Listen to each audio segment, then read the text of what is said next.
Keeping our focus on Capitol Hill, top Senate Democrats are blasting the White House after being excluded from a classified briefing on recent U.S. military strikes against boats in the Caribbean and the Pacific. Strikes the administration says are targeting suspected drug traffickers. The briefing held yesterday included more than a dozen Republican senators, but no Democrats. And that's with lawmakers on both sides of the aisle already raising concerns about transparency and oversight. Virginia Senator Mark Warner, the top Democrat on the Senate Intelligence Committee, called the move indefensible and dangerous. And Senator Warner joins us now. Thanks for being here. Thank you. So what's your understanding of how the White House organized and arranged this briefing? Let's step back for a moment. You know, as the vice chairman of the Intelligence Committee, I'm part of what's a group called Gang of Eight. And if there's anything that's classified, and particularly around foreign policy where we may have troops in harm's way, since we're sending an aircraft carrier to the region now, we are briefed up. I got a briefing on some of these topics a week ago, and my friend, who I'd worked with along with Secretary Rubio, promised that the legal opinion, because I've got concern from sailors who are being deployed, gosh, what's the legal basis that we're blowing up these boats and what's going to happen with Venezuela? He promised me that legal opinion and further briefing. We didn't receive it, and then out of nowhere, there is suddenly a briefing held by the White House with not even the appropriate key Republican, but just kind of a random group because they're concerned that there may be a War Powers Act issue on this coming up next week, because we've got not only the question of the drug traffickers, but also Venezuela. The notional idea that this is going to be suddenly briefed only on a partisan basis is so against and counter to any kind of congressional oversight. It's insulting, it's dangerous, it undermines the integrity of our national security framework. And, you know, quite honestly, I think we caught the White House. They said bad, but my calling now is if we're going to have troops in harm's way, if we're going to start blowing up or continue blowing up boats in both the Caribbean and the Pacific, all senators need to be read in. Why do you think the White House iced out the Democrats? I think this is a pattern. You know, we saw this a little bit when the president bombed Iran. He only notified Republicans, didn't notify Democrats. Although I've never seen an administration, even in Trump 1, I differed with, but they had professionals in place. This administration thinks they can just blow off Congress at basically every corner. And when it comes to national security, you know, that kind of failure to have oversight could lead us to very bad places. And I think it is nothing but a political decision that goes against the law, goes against precedent, goes against the whole notion of oversight. And particularly when we're talking about classified items, there are only 17 of us that get any kind of visibility into this. And if you're suddenly making it only partisan of that group, or suddenly going on beyond that group as they did yesterday to just other random Republicans, this is undermining our whole basis of congressional oversight and national security. A question about the committee itself, because the Senate Intelligence Committee has a reputation for Democrats and Republicans working together on matters of national security. You had a good working relationship with Marco Rubio when he was the top Republican. Same for Richard Burr, Saxby Chambliss. Why not Tom Cotton? What has happened? I try to work with Senator Cotton, and you know, we have an interpersonal relationship fine, but not just on the case of the intelligence issue, but on so many issues. I think in the past, you know, showing bipartisan support is viewed as a strength.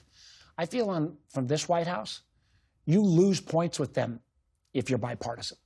I've seen another issue recently where my good friend Mike Crapo, you know, mounted a major Republican opposition to destroying community development financial institutions, and he made the judgment it would be better to be Republican only. And that's dangerous enough when you're talking about financial sector. It is, I think, unpalatable and against the law when you're talking about national security.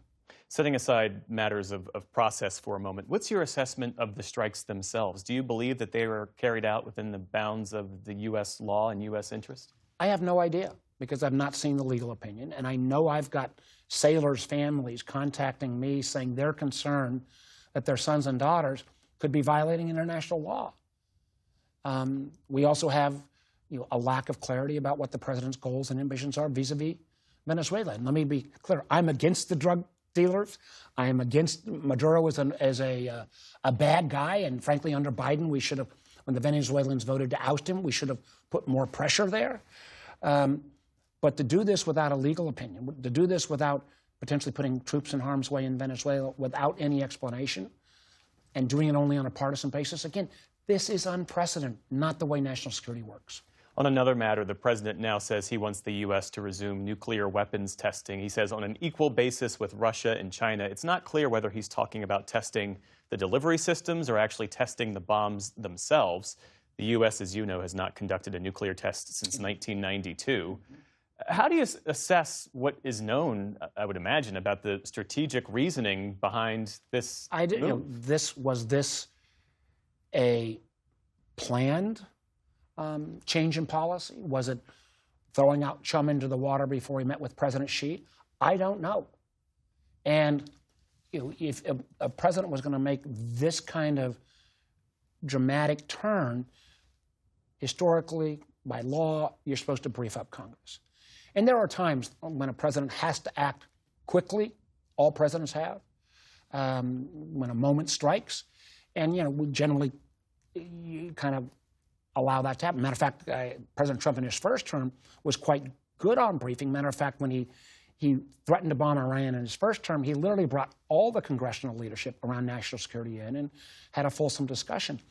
The idea now that he's kind of ignoring any congressional oversight, and this is where I, again, appeal to my Republicans who I know care about our country and care about the law as much, you got to stand up and just say, this is not right.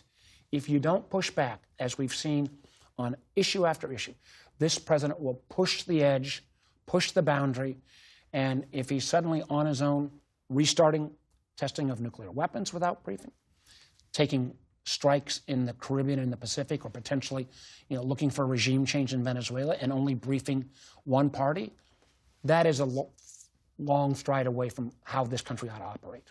While you're here, I want to ask you about the shutdown, because every day this shutdown drags on, more Americans are feeling the impact from missed paychecks to stalled services. How do you think this gets resolved? I think it needs to get resolved next week. People are seeing the healthcare bills explode. We're seeing literally millions of Americans potentially losing food benefits at a time when our costs continue to go up. Everybody knows, grocery prices have gone up dramatically under this president. And again, a bit of a frustrating thing is, in the past, as somebody who's always been part of the so-called bipartisan gangs that come together to try to, get us out of these challenges, you got to be willing to kind of make your own team and the other team mad to get it done.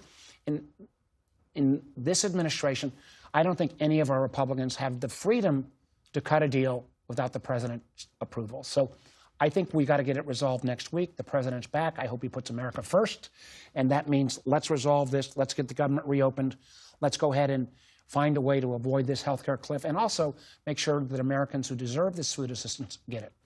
Senator Mark Warner, thank you so much for your perspectives and for coming in. We appreciate it. Thank you.